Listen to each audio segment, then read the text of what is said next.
Right. Came here with my fiance, Donna Mitchell, our friends Mary Baker, Kathy Sullivan, and Pierre Guidodoria. And we arrived, I'm going to say it's probably between 8:30 and 9. We were at the stages down this end here.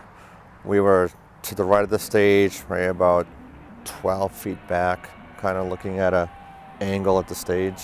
They came out and immediately into the song, they had the pyro shoot off, and from the angle we were at, we could see both sides of the wall. Either side of the drummer's alcove was already on fire, like very quickly, and we're just like, wall's on fire. And we just kind of looked around, waiting to see if someone's going to put the fire out, and looked up like, the sprinklers aren't going off. I didn't know there were no sprinklers at the time. I just assumed that a club would have them. And no one ran up there until the fire grew to the ceiling. Then people started realizing, hey, you set the stage on fire. When the flames went over our head, we hit the floor, and the heat's coming in, and really panic started setting in for the majority of people. I was on top of her, on top of Donna, and the people on top of me, and trying to just get everyone off us and get back up to our feet. And now it's really everyone for themselves and try to find a way out. And the smoke just hit us like, it literally felt like you got hit in the face with a bat. It was just this intense heat that hit you so hard you went down. At that point we got separated briefly when people were pushing through, but I could see her because I'm laying on the floor, and you had about this much visibility in the building, and you can just see bodies, and you can see the flames dropping down from the ceiling, and I could still see her sneakers, and I was able to crawl over and just pull on her feet and try to pull her towards me, and she wasn't conscious, so she wasn't responding to me at all. And I didn't think I had anything left of me, so I just laid there. And it felt like eternity lying there. And it was probably, I'm going to say about a minute. And it wasn't until I just started crawling again. And I was crawled around and held my hand up and just felt along the wall and went around the vestibule to the front door. And there was a hole in the wall where I guess there was an ATM. And they took it out because they were selling the building the next day. So it was just a piece of plywood. Someone had already kicked that out. And when my hand went through that, I thought it was a window.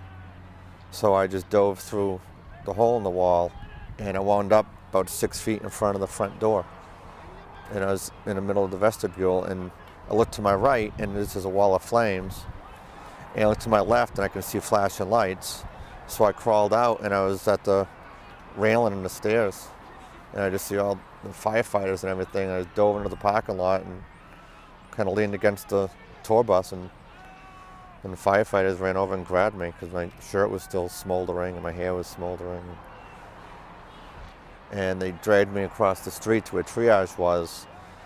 And at that point I was going into shock. I wasn't breathing. Two of them just picked me up and carried me. When they carried me, I was actually facing the building, and they were running. Each of them had a shoulder, and we were running that direction. And I'm just staring at the building, and as soon as we hit the edge of the parking lot, I just see the roof just collapse in. And I was probably out of the building a minute and a half at that point. And last thing I remember is getting into the ambulance. I didn't even go to triage. There's the first ambulance that had a stretcher in it still. They put me in, and they started cutting my clothes off and oxygen mask, and I just hear them telling me to stay with them, stay with them. That's the last I remembered until I woke up 12 days later.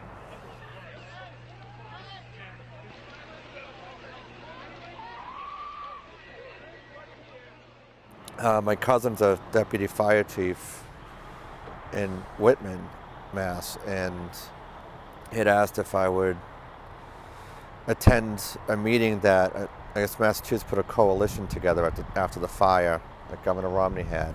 They had 4 meetings in different parts of the state, and they had one down in Hyannis. and he asked if I would attend it, wound up being a speaker at it. And granted, all the investigations were ongoing. There wasn't much I could say at all. So I just kind of pressed the issue of sprinklers.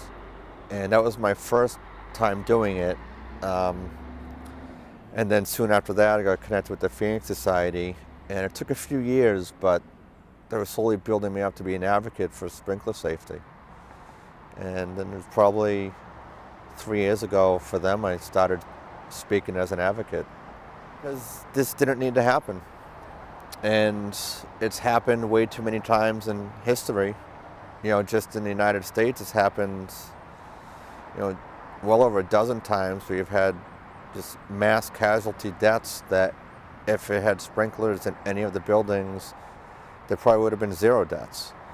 And even since this nightclub fire in 2003, it's happened worldwide.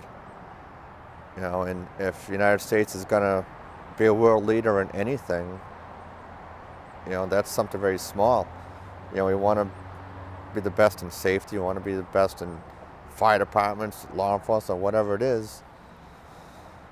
You know, we can't look at these other countries that have nightclub tragedies, which have been so many of them in the past 9 years, and look at them, well, it's a third world country. Of course it is.